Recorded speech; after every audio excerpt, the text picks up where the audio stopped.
বারিশ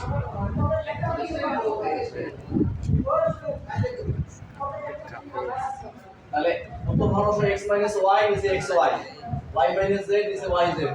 yz z x নিচে কি zx তাহলে আমাদের লসাগু কি এসেছে হরগুলো x দুইটার মধ্যে একটা নেই y দুইটার মধ্যে একটা z দুইটার মধ্যে একটা লসাগু কিন্তু x y z হয়ে গেল এবার বলো এই লসাগুটাকে প্রথম আমরা কি করব প্রথম ভগ্নাংশের যে হর আছে কত আছে xy দিয়ে ভাগ করব xy বাদ দেয় তাহলে কি z থাকবে z রাখো রাখার পরে কমা ব্যবহার করব সেমিকোলন দিলাম এখন প্রথম যে ভগ্নাংশটা আছে একটা হর আছে তাই না তাহলে x y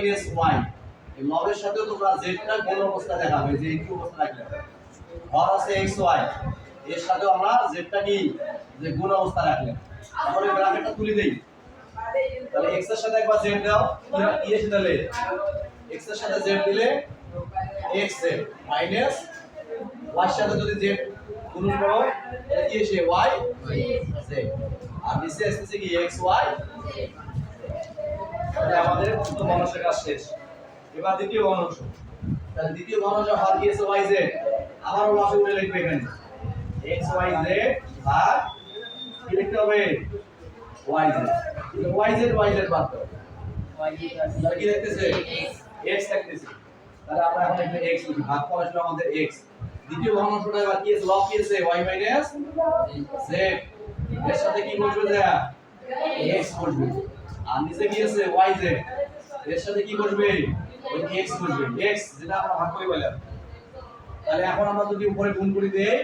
x এর সাথে y নাও xy মাইনাস z এর সাথে x নাও zx বা xz আর নিচে কি এসে সাজে লিখলে কি হয় xy তাহলে দ্বিতীয় ভগ্নাংশটা আমাদের হয়ে গেল এবার তৃতীয় ভগ্নাংশ কি আসছে আবার ওই xy z কে ভাগ করবে তৃতীয় ভগ্নাংশ হওয়ার কত আছে zx তাহলে zx বাদ যায় আগে কি y তাহলে এবার আমাদের উপরে আছে z x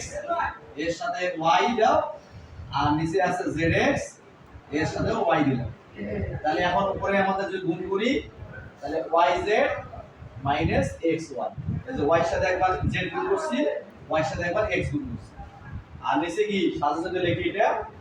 xy এখন তো তিনটে ভগ্নাংশের হর একই আসছে কি সাথে একটা xyz তাহলে তিনটে ভগ্নাংশে আমাদের হরগুলো একই আসছে তাহলে এটাকে আমরা কি বলবো সাধারণ হরমিষ্ট ভগ্নাংশ তাহলে আমরা এখন উত্তরটা লিখি নির্ণয় দিয়ে যদি তোমরা ডাইরেক্ট এভাবে দেখো তাও সমস্যা নাই